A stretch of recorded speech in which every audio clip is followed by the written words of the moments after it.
Rob. That will be in 2015. Right, good morning to all of you, and a blessed Christmas. And I'm happy to say this morning in the congregation, all the races are represented. And that is our dream. And I would also like to thank Pastor Dr. Bernard for giving us this opportunity. I also want to thank the ex-young people who came to help out in the items. I also want to thank the parents who have been helping out in this work.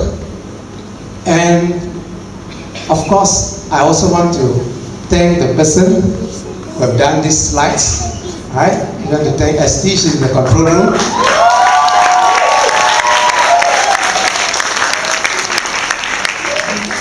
And I believe you can see the passage, the scriptural text for this morning is taken from the book of Hebrews, chapter 1, verses 1 and 2. And it says, long ago, God spoke to our ancestors in many and various ways by the prophets. But in these last days, He has spoken to us by the Son, whom He appointed heir of all things, through whom He also created the universe. Now, just before I expound these two verses, I would like to give a short introduction to this book of Hebrews. In the New Testament, the Bible generally consists of letters. There are 13 letters of Paul. There are then 2 letters of Peter, letters of John, letter of James, Jude, and finally Revelation, which contains 7 letters to the churches. But the book of Hebrews is different. The writer of the book of Hebrews is obviously preaching a message. So this book of Hebrews, Bible scholars agree, is not a letter, but it is a message written by the writer. And he is speaking to a group of people who are gathered probably in a room or in a house. And he is telling them in verse 1 itself, he says, God speaks. God is not silent. And that is his opening line. God speaks, God is not silent. And I believe the people who are gathered there in the room, in that house, they are at the edge of their seats, filled with excitement, ready to listen what God wants to say through the speaker. And one of the verses that is often repeated in the New Testament is, he who has a ear, let him hear. And I wish everybody in this building is also excited and attentive to what God wants to say. Because I believe everyone here has ears. And not only those who are seated right in front of me, also those who are seated by the sides, and especially those who are on the M floor, or anybody who is sitting right at the back, those I cannot see. So I hope that all of you are excited and attentive, because the speaker is not only speaking to the people 2,000 years ago, he is also speaking to us this morning.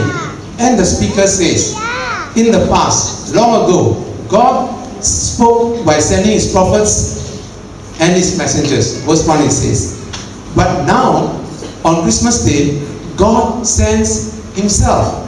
Now, on Christmas Day, God gives a personal revelation of himself. He comes into our midst to reveal himself. Now, and he does it the best way possible, and that is to become a human. Now, if you want to communicate to the fishes in an aquarium, the best way would be to become a fish and enter the aquarium. And so, God did the same.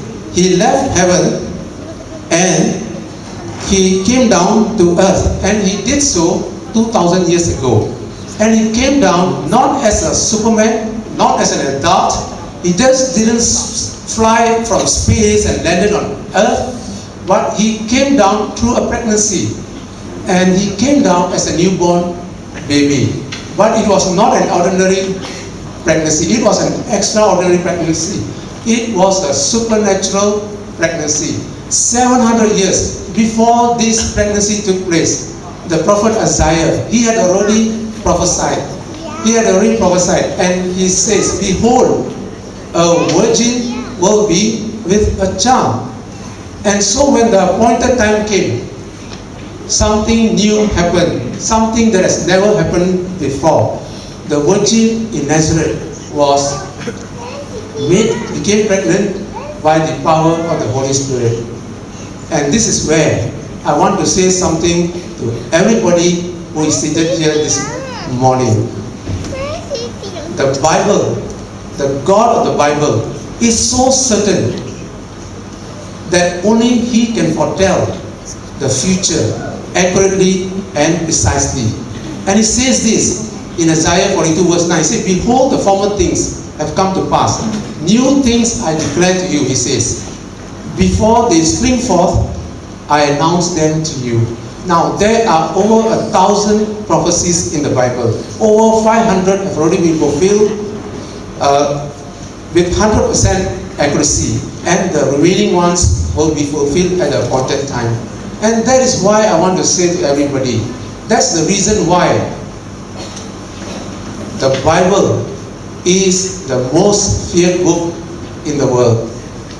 Because of its accuracy. And it puts fear into people. So, when this virgin became pregnant, the fetus was formed in her womb. Jesus comes down.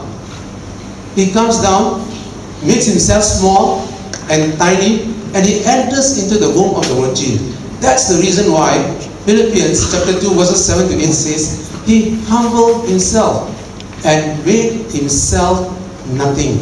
Now, can you imagine? In this fetus in the womb is actually the creator of the universe. Now, it's difficult for us to comprehend that this fetus, right, as Hebrews chapter 1 verse 2 says, is actually the source of all things in the whole universe. It is mind-boggling. And so, 1 Timothy 3:16 says, without question, this is the great mystery of our faith. Christ appeared in the flesh. Christ appeared in the body.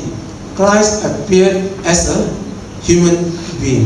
And so God comes down on Christmas Day as a helpless baby who could not speak or eat solid food, totally dependent on the mother for love, shelter, and milk. But this smallness, this helplessness, this insignificance was about to turn the world upside down and a release of power far greater than the explosion of an atomic or a hydrogen bomb. I love the nativity scene. I love what I saw on the video just now. I love to see the pictures of baby Jesus in a manger with the Mother Mary, with the animals and the shepherds and the three wise men. It gives you a sense of awe and wonder that the Creator of the heaven should appear on earth in such a humble and unique way. But the Bible, however, does not focus much on baby Jesus. Its main focus is on the adult life of Jesus, how he spent his time in the service of others and preaching the most powerful sermons ever heard by anybody and doing the most mighty miracles. But underlying all this, underlying the noble life that he lived, the sinless life that he lived, underlying all this was the vision of the cross. The cross was central and crucial to him because there on the cross, outside the gates of Jerusalem, he was going to fight the cosmic battle against the devil, death, sin, and hell. That is why if you look at the New Testament in the Bible, there are 27 books in the New Testament. All of them talk about the cross, except the 3 short epistles of Philemon, 2nd John, and 3rd John. The rest, all of them talk about the cross. And the most amazing thing is the Gospel of John. 21 chapters. Half of the chapters are focused on the events of the last few days, leading to the crucifixion. The death of Jesus, ladies and gentlemen, is the most significant death in history. When a very important person dies, yes, you get a holiday, right? The flags are half blown. But when Jesus died on the cross, nature herself reacted. The sun went dark. The rocks began to split. And some of the dead came out from the grave. This death of God is for me and for you. This is the death that brought us freedom from the clutches of the devil. Now, his victorious and glorified body still bears the mark of the crucifixion. God has not removed these marks. The nail prints on his hand, the nail prints on his feet, and the spear wound at his side. God has not removed, because these are victory signs over sin, over death, and the devil. These are also evidences that Jesus died for me and for you. What is the Christian theology? Simplify it in one sentence. The Christian theology is Jesus died for me. And this is what Galatians 2:20 says. The Son of God loved me and gave himself for me. Now, he gave himself for me, he gave himself for you, and to anybody who will repent and call upon his name. Now, you all know John Wesley, founder of the Methodist churches, but his brother, Charles Wesley, he wrote a hymn that we have sung before in our church, a beautiful hymn. He says, amazing love. How can it be that thou, my God, should die for me? There was once a prisoner, and the love of Christ poured into his heart. And because he had time on his hand, he painted the cross on the prison cell. But then, he also painted these 4 words at the 4 points of the cross. He painted the words length, breadth, height, and depth. Why did he do it? Because you cannot measure the love of Christ. You can bring all your instruments, you cannot measure. So what can measure the love of Christ? The only thing that can measure the love of Christ, right, is to look at the cross. And so when Jesus paid the price for our sins, now when he rose from the dead and he went back to heaven, now God gave him another name. God gave him another name. And Philippians 2:9 says, God gave him the name. On earth he's called Jesus, but he goes back to heaven after raising from the dead. God gives him another name. The name that is above every name. You look at the words, it says the name, not a name. And at this name, every knee, every tongue, every knee will bow, every tongue will confess that he is Lord. What's the meaning of all this? What is the meaning of all this? That he is Lord. Actually, the Greek word here is Kyrios. It means the Most High God. It means the King of Glory. That's what it means in Greek. And let me tell you this. The Apostle John, he was the last prophet, right? All of them, all the rest have gone to heaven. He was the last prophet. And he saw this Kyrios on the island of Patmos. He saw the resurrected Christ. And when he saw the resurrected Christ, not the baby Jesus, but the resurrected Christ, he fell down, right, as dead. He fell down as dead. And he describes him in Revelation chapter 1, verses 13 to 16. He says, his head and his hair were like snow, his eyes flames of fire, and his voice, his feet like glowing bronze, his voice sounds of many waters, his face like the sun shining in his strength. This is the Jesus that we now serve. Once a baby in the manger, helpless, but then he rose from the dead. He was once dead, now alive forevermore, and has the key to hell and death. That's the reason why we cannot afford to be complacent. Whether you are an atheist, whether you are a free thinker, you are a voodoo priest, or whatever religion you confess, whatever your concept of God may be, everybody, big and small, will have to confess that the name of Jesus. Everybody will have to bow his feet, his knees at the name of Jesus. Now, everybody will have to confess Jesus is Kyrios, the Most High God, the King of Glory. Everything in heaven, things under the earth, spirits, fallen angel beings, all over the universe will have to acknowledge him as Kyrios. All will submit. All will confess. But let me tell you this, not all will be saved. All will submit, all will confess, but not all will be saved. To be saved, you've got to confess now that Jesus is Kyrios. Romans 10:9 says, if you confess with your mouth and believe in your heart that God raised him from the dead, you will be saved. Demons tremble at this name. Angels worship this name. But the world generally laughs and ridicules this name of Jesus. And in the Hollywood movies, they use the name of Jesus as a curse word. I remember it was some 2 months ago. I think it was a Wednesday. After a prayer meeting, I went back home and I just on the TV. I think it was TV2. And there was a movie, English movie playing called Johnny English. Now, the movie was actually finishing already at the tail end. And there was a scene in the church where the coronation of the King of England was taking place. And this Johnny English, he's a secret agent. He's the Mr. Bean character. Right?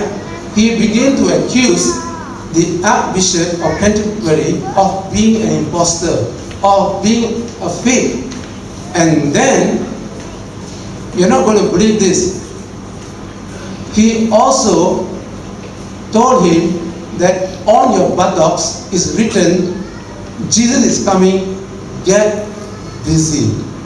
And then he manhandles the Archbishop, pulls down his pants for everyone to see. This is the blasphemy that is taking place in the movies. There are people in the world whose minds are sick and they get a sadistic delight in mocking the name of Jesus. Now, you all know about the Sedition Act. You all know that it was supposed to be removed, but it has been retained. And the Prime Minister said, among other things, the Sedition Act is to protect Islam. And he also said, to protect other religions. No harm in that. We got nothing against that. But I want to tell you something. Christianity does not need the Sedition Act to protect itself.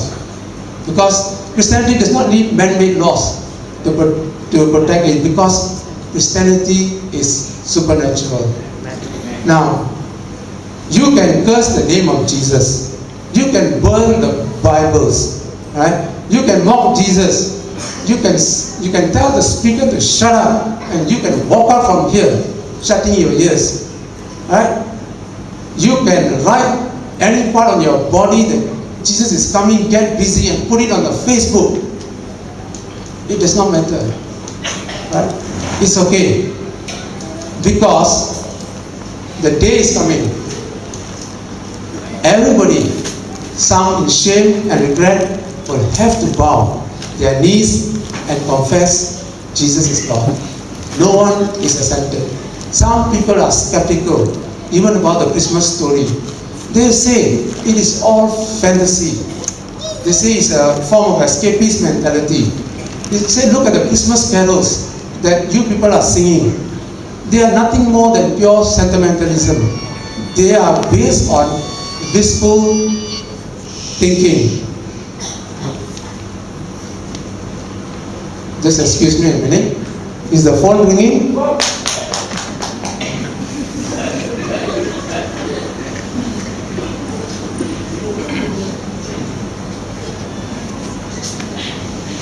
Right.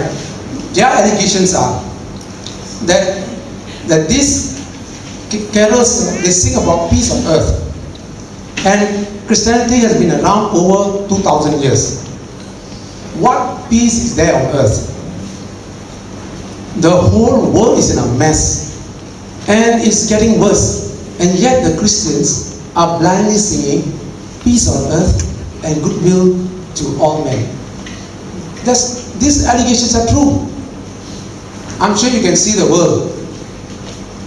What a mess it is. How do we counter these allegations when they say such things? How do we counter this skepticism, this unbelief? Now we must understand that there are two comings of Jesus in the Bible. These two comings have a different function. Now at the first coming, Jesus came as a sacrificial lamb, as a suffering servant. That is his first coming, to offer grace and eternal life to anybody who repents and believes in him. Now at his second coming, he will appear as a roaring lion, as a conquering king, to execute justice and establish peace on earth. Now after his resurrection, even the disciples were disillusioned. They were totally confused. Where is the kingdom of God that Jesus was talking about? Why has he not established this kingdom physically on earth? Why didn't he destroy the Roman Empire and reign on earth and bring peace and order? And not only that, do you know that when the Virgin Mary was 6 months pregnant, the angel Gabriel appeared to her and he said this to her in Luke chapter 1, 31 to 33. He said, you will not only bear a son called Jesus, but Jesus will also reign over the house of Israel, and his kingdom shall be of no end. This is the prophecy of the angel Gabriel. We know that the first half of the prophecy is already fulfilled. But what has happened to the second half? Where is the wonderful dream? The golden age of peace for the entire world, and the disciples themselves ruling with Jesus on the throne beside him. Where is it? Only the first half is fulfilled. What has happened to the second half?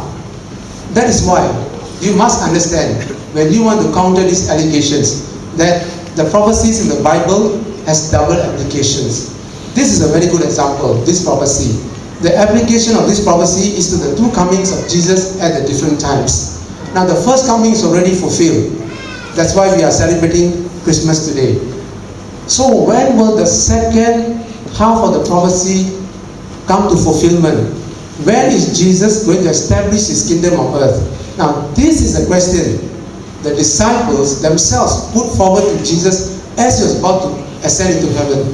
He said in Acts chapter 1 verse 6, Lord, will you at this time restore the kingdom of Israel? And what did Jesus reply? And Jesus replied, it is not for you to know the times and the day God has set by his own authority. So even though we do not know the days of his return, now there are, however, many signs in the Bible.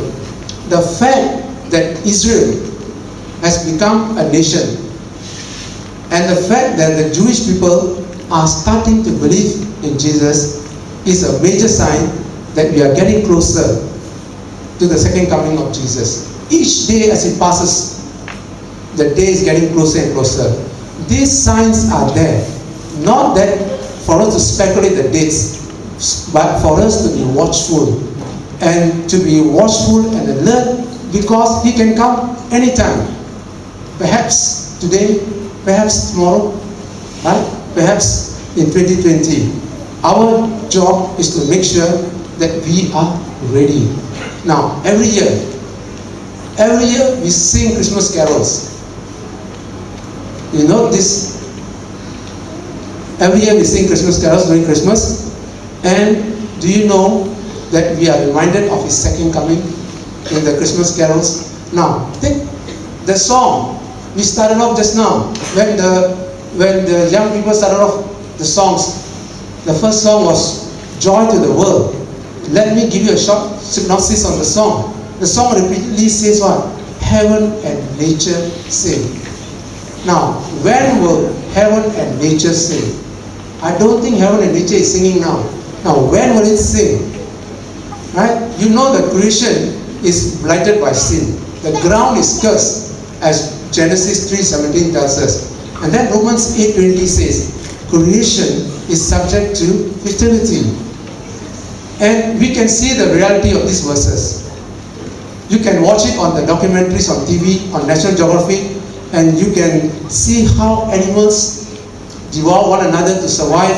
You hear of parasites, you hear of insect destroying crops, you hear of volcanoes spewing their ash into the air, tidal waves, tsunamis, earthquakes, and now currently the hottest news on the media is all the floods that are happening in the various states.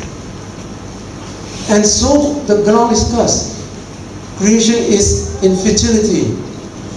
But the worst environmental destruction is not caused by nature. It is caused by the human nature, by the human species. Look at the mess.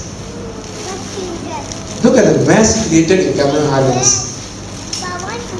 You may have seen on the media how the politicians, even the Deputy Prime Minister, even the Sultan of Pahang, he made threats and he gave assurances that the culprits will be severely punished. But instead, is the pendatang haram, the immigrants who have been blamed and punished. The real perpetrators are scot-free. And they are roaming about with impunity. No one is able to touch them. No one is able to take action against them. Of course, now they are lying low.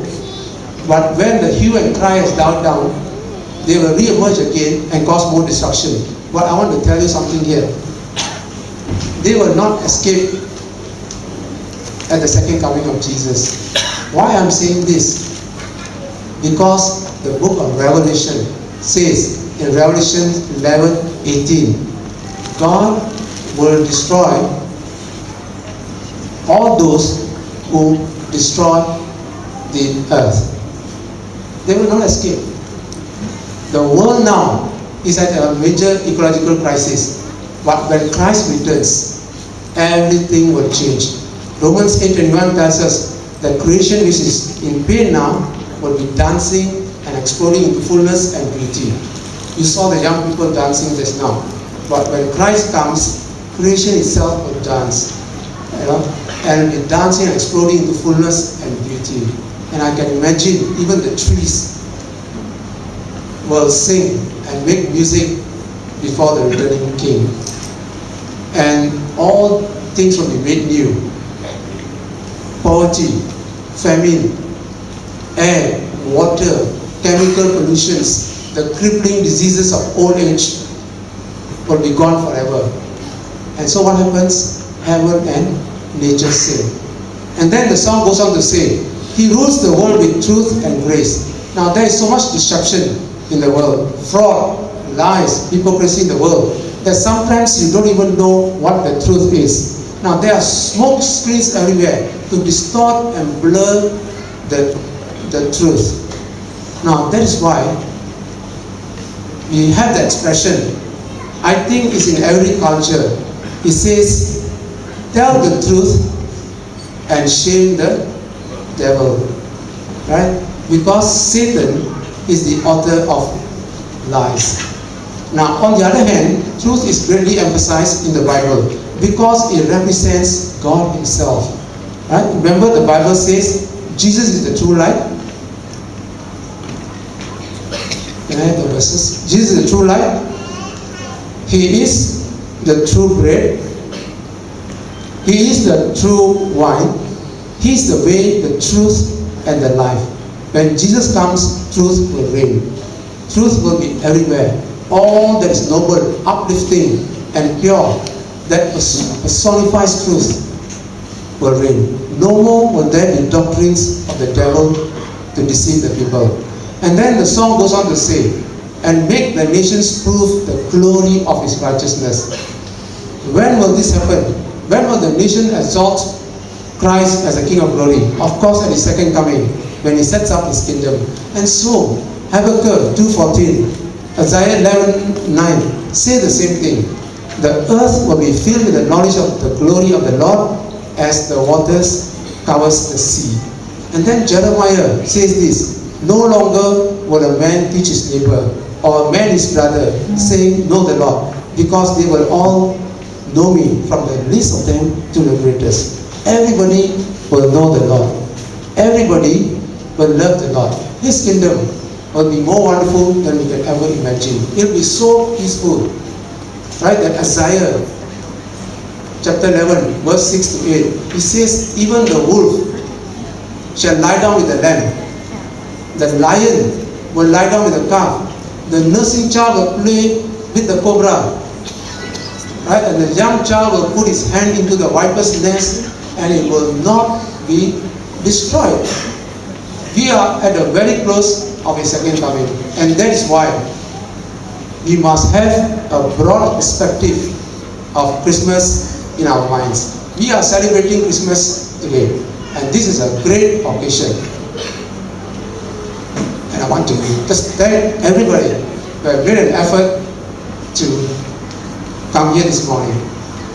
Christmas is like God lighting a candle. The light shines in darkness. John 1:5 says, and darkness has not overcome it. But there is a greater celebration coming. And where the sun, not the candle, will shine brightly. And that is at the second coming of Jesus. And the second coming of Jesus is mentioned 318 times in the New Testament alone. It is the blessed hope of every Christian. Paul wrote to Titus in Titus 2:13. He says, we wait for the blessed hope, the glorious appearing of our great God and Savior, Jesus Christ. Let me say this, right? Because all races are represented here, let me say this. This second coming of Jesus is also, stated in the Quran.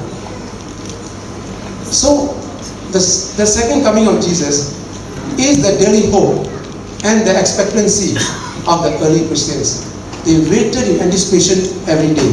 And Jesus promised his disciples in John 14 verses 2 to 3. He says, in my Father's house are many mansions. I go prepare a place for you. And what? I'll come again. See that? I will come again to receive you unto myself, that where I am, you may be also. Now, this verse brings great comfort to Christians. Jesus is saying, I'm coming again. But before I come, I prepare a place for you. There is no homelessness in heaven. I'm preparing a mansion for you so that where I am, you may be also. This is an offer I don't think anybody can refuse. Now, I want to conclude this by saying this. I'm not manufacturing this message with my own words. What I'm speaking is from the Bible. Why should I speak from the Bible? Because the prophecies so accurately prophesied in the Bible are fulfilled accurately 100%. And for that reason, what is stated in the Bible is true. And so, I stand here to proclaim that truth to you all. May I say, the ball is in your court? Now, are you ready for the second coming of Jesus? Are you ready for that great day? Yes. Have you invited the Lord Jesus Christ into your hearts? Is your name written in the book of life? Let me tell you, this is the greatest security that anybody can have, that your name is written in the book of life.